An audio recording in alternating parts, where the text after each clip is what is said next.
Hi there, Sanbonani Molweni. Welcome to Faith Channel. If you're new here, please subscribe before the end of the video. For returning, thank you for love and support. I appreciate you. Izingane zesithembu.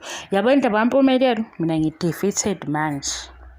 Mina nje ngihleli phansi. Yabo ngesikhathi ethi kutirelo lapha ku episode 13 hlala phansi, yimi uhleli phansi. Sizothini manje kumkabhuti? Esisebenze kangaka. Ama-files kaMpumelelo awapheli. Niyakhumbula ukuthi uMpumelelo before kuqala season 1 Izingane Zesithembu ke wakhuluma nogogo uSikhotheni kwi-channel yakhe. La esibekela khona ukuthi ke uza nesithembu uzofundisa in. Yeah. Sekuthiwa ke futhi ke yena nogogo uSikhotheni kusho uQueen Lulu. Angithi noQueen Lulu naye uphuma kwezakhe. NoQueen Lulu naye uthi wazi wokunye uveza abanye ukuthi njalo naba. Siyakubona ukuvezwa uQueen Lulu. Sayibona futhi indaba kaQueen Lulu. Angithi uQueen Lulu bayikhuluma ku season 1 bakhala ngayo.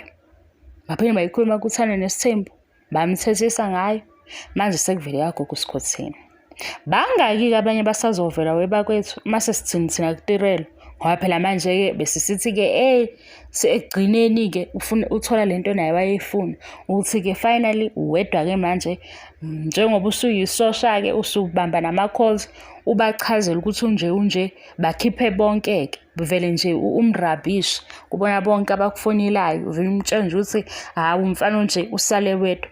Manje lezi indaba ngoba zikhona phela indaba zikhona ngeke futhi beqamba amanga bonke. Hawu. Hayibo. Hayi ngeke uMpumelelo unanga una 23. Hayi khona kuyasho ukuthi phela kune stage uyakhula uyingane uyakhathala phela. Kuyiwa kanjani ke manje egameni lokuthi ke uzoba nomshado omkhulu kusaphuma ama-files? Kwenziwa kanjani ngempela?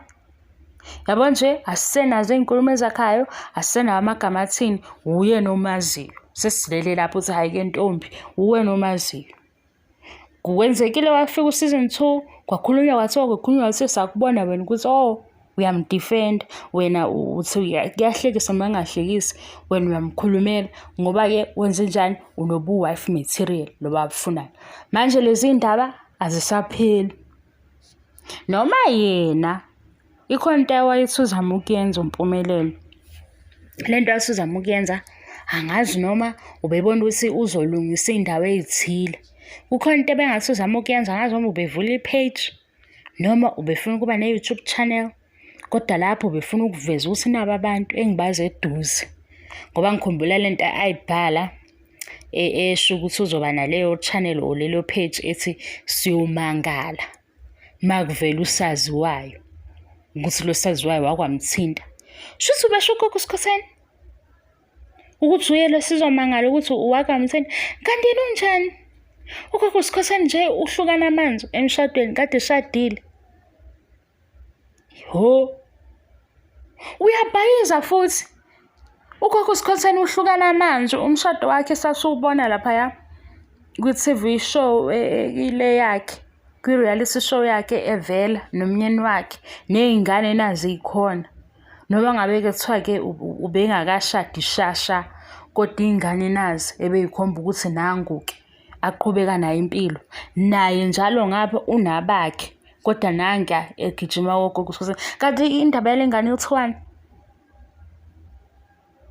Ngasho kodwa ukuthi akaphucwa imoto enikeza ophaqa ehambe yohlala nomkhulu alusa inkomo angene phakathi kweinsizwa bemdlalise nezinduku bemthinte kancane uyophuma esangulukile ngeke. Engathi ufuna ukwakha isithembu ulandela amakhosikazi abanye futhi. Kahle leli ipoint leli aliprovayo akabona ukuthi sekuzwakele sesizwile. Yabo lento yakho ukuthi kuyoze kuthiwe ebhuti enganeni sesizwile.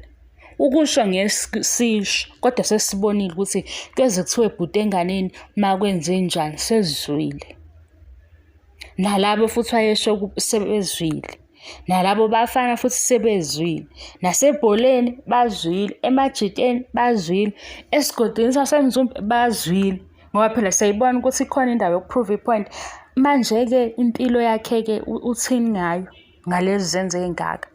Hawu, nishela ukuthi kusazophinde kwenziwe enye ividiyo guys, bembonise ukuthi Impumelelo kulo nto osuyenza-ke ingozi, khumbula ukuthi siwumndeni onjani. Hawu, hhayi akezwa Mpumelelo, hhayi engazenza ngathi ukhuluma isiZulu esinjani nesintu abasaziyo esivumwa abacishe befane naye oDulasi, isintu lesi sobani labo bakumnakwethu osingabaqondi kahle.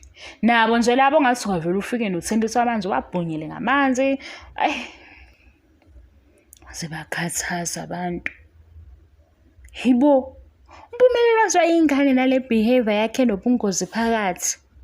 Yazi uzolimala. Kukhona othe isiphi iseluleko ongasinika uMpumelelo ukuthi isipidi siyabulala.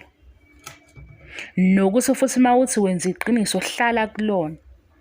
Hlala-ke kwiqiniso mawuthi wenza iqiniso vele uhlale nalo. Umane-ke ufele ukuthi wenza iqiniso manje kuye kuyashayisana.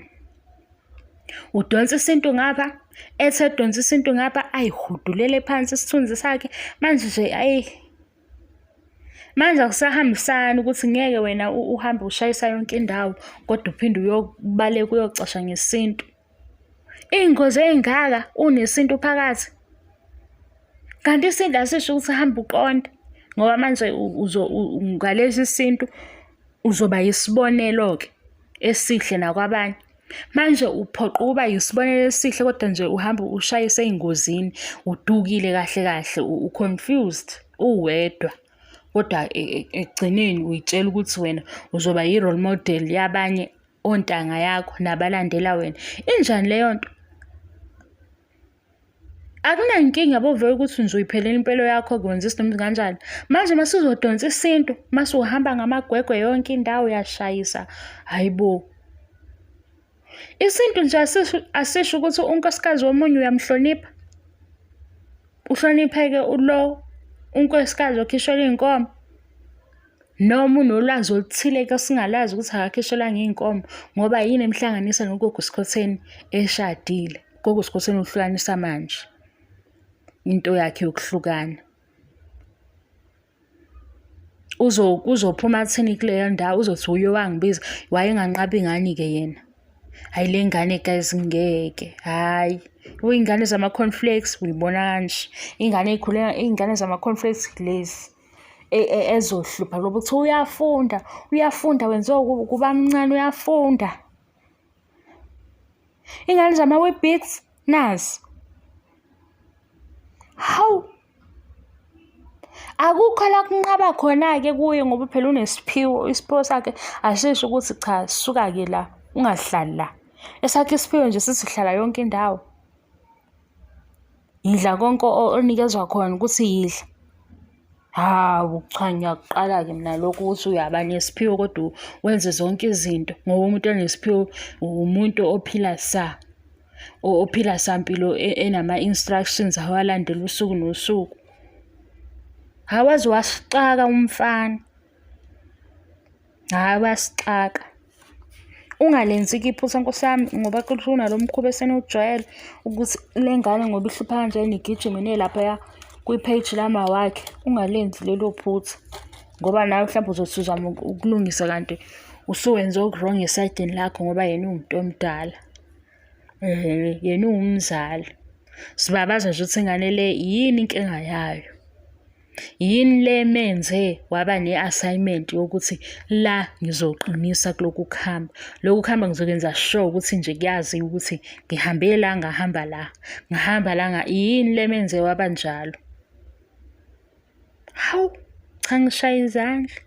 Ngihleli phansi deke ngi-defeated. Sengizwela lo esemkhombe emshadweni. Asisenawo amagama ukuthi sithini kuye. Ngoba into eyenzakalayo uyayibona. Mayethi u-happy kukhona konke kusho ukuthi u-happy. Kanti yini thina sizoba nenkani? Sesiyoze sithethiswe abanye nabo sihlanganiswe i-TV show besithethisela ukuthi nina nihlushwe yini nimkhuzela mayethi uhappy. Siyamuphelezela nje manje siya naye emshadweni. Angithi uya emshadweni ngoba uhappy yonke into i-right, angeke vele size sichaze impilo yakhe singayazi, siyichaza ngeso la ku-TV. Mayethi ku-right. Mayethi uyashada. Akunankinga-ke. Ngoba phela nani umuntu uthethi buka nakho nixabane ungabe ngisazi kwanami. Hayi ngi-defeated shame. Hawu. Shuthi unyaka nonyaka unefayile ephumayo. Unyaka nonyaka kukhona igama elizophuma. Awazi wafuna ukuyidumisa ngento embi bakithi. Wazi wafuna ukuyidumisa ngento embi. Yena ebeyitshela ukuthi right. Hawu. Ngiyabonga ngesupporteni we-guys. Kuthiwa-ke ugogo uSkhotheni babehlangana emcimbini. Umcimbi njalo lapho ekhona no-husband. Umngani-ke. Ngathini indaba yenu ngobungani? Bayaphela i-friendship. Fanele ne-friendship mayiphela nomngani iphele wena uncenga uguqe ngamadolo ukuze makufika ikhathi enjengalezi umngane engasukela ukuthi yazi lo ungijwayela kabi ake ngitshela umhlaba ukuthi wenzani nakho. Fanele i-friendship noma iphela ubone ukuthi hey lo mngani lo no-poison asindawo kodwa hlehla kahle. Ungahlehli ebuka ngoba ngesikhathi ehlehla ekubuka omunye usala nayo inhliziyo yokuthi ngizokuthola. Omunye usala nayo ukuthi nje ngizomkhombisa. Ngiyazwa-ke manje nangumngani useyasho ukuthi ngase semcimbini ngababona behleka. Ngabona ukuthi lokhu kuhleka kwabo akukho ukuhleka lokhu. Ukuhleka okunye. Sizwe ngobani? Mngani. Angithi mhlawumbe kube baphele ngepage elihle bangakhombani into bakhombana lona nje bavalelisa kule friendship kahle ngabe mhlawumbe akuphumile lokhu. Kuphume lokhu ngoba buphele sebekhombana. Nomunye sethi uhusband wakho phela unjeni, nomunye sethi hawu wena uhleli lapho ngoba uyisponsor. Abangani-ke lapha. Calculate-ana abangani benu guys, calculate-ana abangani benu. Awube nomngani nje osafana nosisi wakho manje mawusumdala wazi ukuthi cha nginosisi la noma kwenzakalani uzoba sesayidini nami uzongiprotecta. Noma iphele i-friendship kodwa iphele inomoya omuhle. Ngoba mayiphela ngomoya omubi niya-exposana nina sowusitshela ukuthi hayi wena njalo uhusband kabani ubefika la kuwe. Hawu. Asibuzanga inhliziyo zenu ey'nsontothayo. Angithi nithile laphaya kwi-friendship nibuye nibe nomona nomunye usebona ukuthi hawu usuwenza kakhulu. Nomunye usebona ukuthi hayi cha akusahambisani kulama-friendship senu a-fake. Ngoba i-friendship mayiphele kahle thula wena nezinto obuthule nazo ekuqaleni. Thula nje. Vele besingazi. Thula. Siyakhuluma-ke manje. Masukhuluma nalomunye phela naye sizoqala-ke naye ethi angeke ngiqhwande-ke nami into awungitshela zona sitshele. Hayi we guys kumele kube sene-meeting yokushaya mina manje sengikhulumile kanje. Baba yini ngeke baba yini shame ukuthi siyazi ukuthi nawe uzophendula ngawakho ama-files. Hayi umkabhuti inhliziyo yakhe. Uzothini inhliziyo yakhe? Uzothini ngempela?